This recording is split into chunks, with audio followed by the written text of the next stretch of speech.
Hello, everyone. Welcome back to the channel, The State of the Mission. In today's interview, we are going to be having another conversation with Derek Thomas, the Director of Compassion for Ukraine. And without any further ado, I know that you've been busy lately. Can you tell us a little bit of what's been going on? We are currently in Kyiv, and we came into the country here a couple of weeks ago. And when we got here, we went over to the eastern side of the country, we were as close as about 3 miles from the Russian border north of Kharkiv area. And then we were as far south as in the Donetsk region, it would be where we were was east of Izum. So we went through Izum and then east of Izum. So we're in a number of areas. We held a number of meetings. People are still coming. There's still everyone you offer a New Testament to. I mean, they take the New Testament. People are hurting. The war has impacted almost every family in Ukraine has been impacted in some way by the war. Some families have been impacted multiple times by the war. I mean, you'll have mothers come or wives come, and they'll talk about their sons or their husbands, and that they haven't seen them for some time, or they're dead. One woman, she had lost one son and already in the war, had a second son that she hasn't heard of in like a month and a half, doesn't know if he's alive or dead. So people are hurting, and I mean, it's a terrible, terrible thing. The war is, um, but the hope is Christ, and it opens a door to share the hope of Christ, and that's where you find the blessing.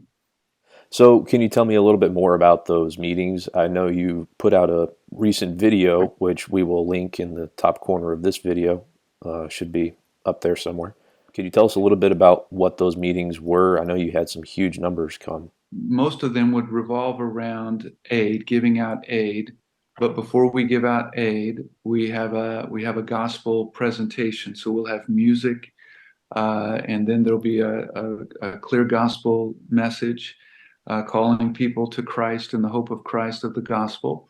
And then afterwards, we'll give out New Testaments and aid. So one of the areas we were in up north, the one that was very close to the Russian border, I think there were 3 or 4 different villages that were represented there. People came from these different villages and met there. The best we know, this was the first time the gospel was ever preached publicly in this place. Another meeting we were in, a pastor that we work with in Volshani, he's actually a graduate of our Bible Institute, and he's working in many different areas, but where his church is located, they did an outreach. And they had approval from the local government, and I think we had around 1,000 people that came, and they registered people, and they were very organized. The church was very organized there, and we had music. We preached the gospel, just an evangelistic meeting outdoors, and then afterwards we gave out aid. And we've heard some good responses of people that, speaking of their hearts being touched, and some that asking the pastor about attending services at his church now.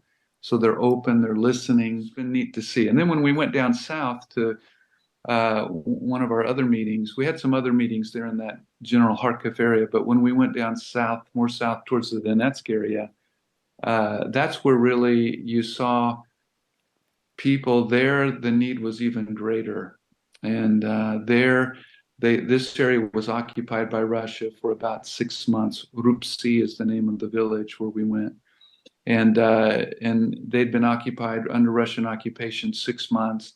No telling what they went through during that time.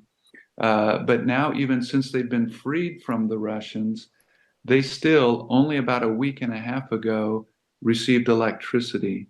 So they were freed from the Russians probably last year in September.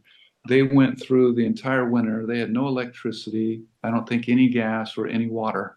Wow. And so they were, I mean, you could see another level of need that was there. team stays around. We talk to people. We try to minister to people. You hug people. I mean, people, their hearts are hurting. I find it interesting that you've mentioned several times the governors and the mayors and politicians, political figures in Ukraine are actually going around with you and helping you in your efforts. Do you feel like you have the support of the governmental leadership in these places that you're going to do this work, even though it includes preaching? Well, it's hard for us to imagine, especially if we're in America or places where we've never experienced war and all that comes with that and what people go through. Let me give you an example. So we're here in Kyiv, and we just finished up our Bible Institute today. It was a wonderful week, and for the most part, this week has been quiet in Kyiv. But last night there were missiles that were shot, I believe, from the Caspian Sea area. I think there were some 20 plus missiles that were shot at Ukraine. All of them but two were intercepted. But the two that weren't intercepted, one landed in Oman, which I believed at last count that I saw had killed 13 people. And it just hit an apartment building.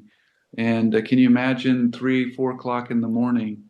And really, either without warning, or I've been in places like Poltava and even Kyiv or different areas where the alarms are going off, but you're asleep and you don't always wake up when the air alarms, are going off. And so can you imagine you're asleep and maybe the alarms were going off and all of a sudden, kaboom. And I saw a video of a lady who was just sharing. She was showing her apartment and the impact on her apartment, but she was still alive. She had blood on her face, but was still alive. And then the apartment that was hit here in the Kiev region just went right into the side of an apartment building. And so people just live in this terror and live in this fear all the time. I mean, Julie and I are scheduled to leave on Tuesday and to go back, but I mean, we kind of escape it, but people here, they live under that all the time. Well, can you imagine now you're a government official, you're 14, 15 months into the war, and how do you help these people, right? And how do you encourage them? So the government leaders and officials, number one, they're looking for help for their people, and they want those that will help their people, to come.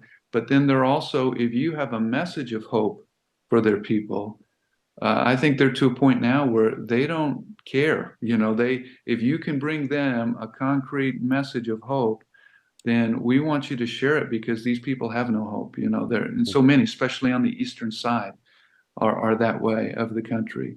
So that's why the government leaders have been very open, because you're trying to help their people materially, and then you're encouraging them with this message of God's love and God's grace through Jesus Christ. What I've seen and was even confirmed more in this trip is just the need right now for laborers, for workers, for pastors and trained,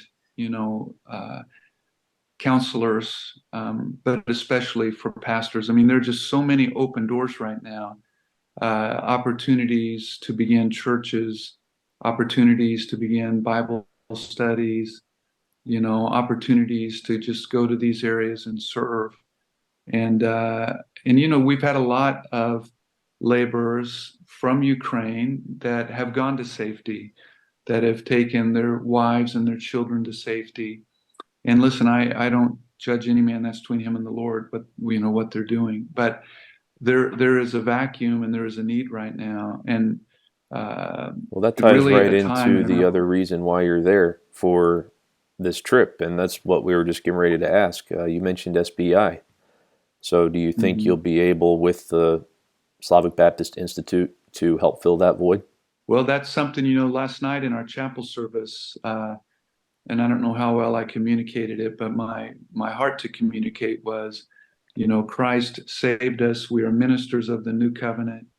He has made us priests and kings, and he has clothed us in his righteousness and already put the mitre on our head, right, to serve him. And we have ministry, and so let's get busy about living up to who we already are in Christ. And but a lot that come to this institute, part of our SBI institute, are younger, but they're serving. One of the things we invited him to this summer, we're going to do a couple of weeks at camp in the Lutsk area this summer. We're bringing children from Eastern Ukraine, from lost families in these previously occupied areas. We're going to be bringing them to Lutsk, and we're getting some of our students there to minister and to just love on these kids, to share again the gospel, the hope of Christ with these children. And so we're seeing some that are helping with this and others. So it's been a blessing to see, and that is the reason we're here. So this last session of SBI was a special one, as far as I can understand. It was the first time in several years that you've had a graduation. Can you tell us a little bit about this last session and some of the highlights, maybe? Well, I was thinking about ministry in Ukraine and how difficult it's been once you put in COVID, and we went through the COVID years, and there was a period here in Ukraine, a couple of them where they had very strong lockdowns, and a lot of Europe, of course, did, and so we had sessions that had to be canceled. And then when the war starts, you have the war going on. We were able to have our very first session about a year after the war started in this past February of this year. And then we just had our second session since the war started. But it was neat to see students that have been faithful and had finished. We had a couple of students that we graduated virtually because they're outside the country right now. One young lady, if I understand, she came from Poland back into the country just for our session, and she was leaving today to go back to Poland.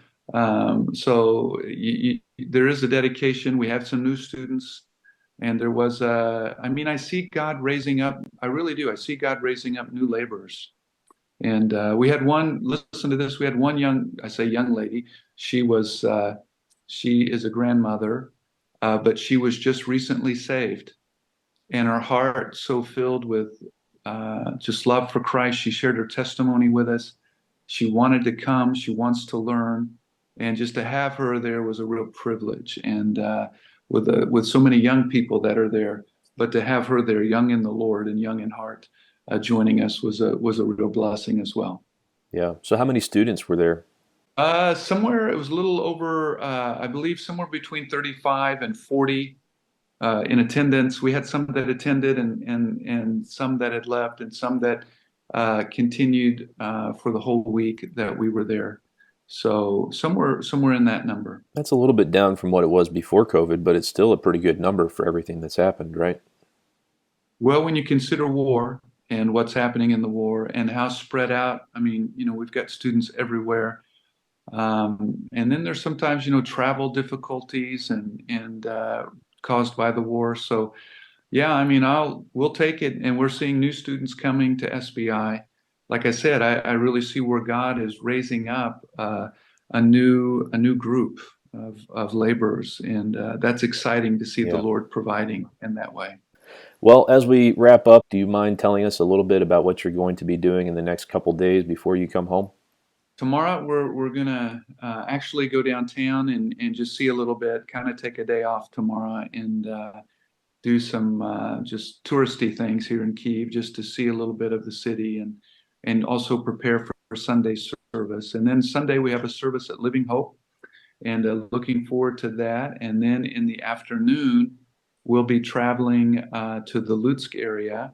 Then on Monday we'll have a couple of meetings there on Monday in Lutsk, in a couple of homes that are there. I think if it's the two where I think we were last time, each time we had a group of probably somewhere around 80 to 100, maybe around 80 or so that gathered in the rooms, maybe 60 to 80. I'd have to think through, but good groups, and we were able just to sing, share the gospel, and so we'll have a couple of those opportunities on Monday.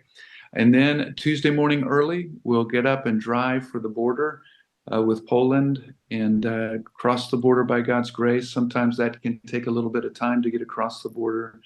And then once we cross the border, you have about a 4-hour drive to Warsaw. And then Julie and I that evening have a flight. So it just takes a lot of time to travel. It's not as simple as it used to be. You just drive, fly directly in to Kyiv. So, but that's going to be our next few days getting out. And then once we get back to America, we're going to begin traveling again. We have a pretty full schedule going into July, and then July again we'll be coming back, and then we have the camp ministry that's set for this summer, and looking forward. We'll be here about the entire month of August.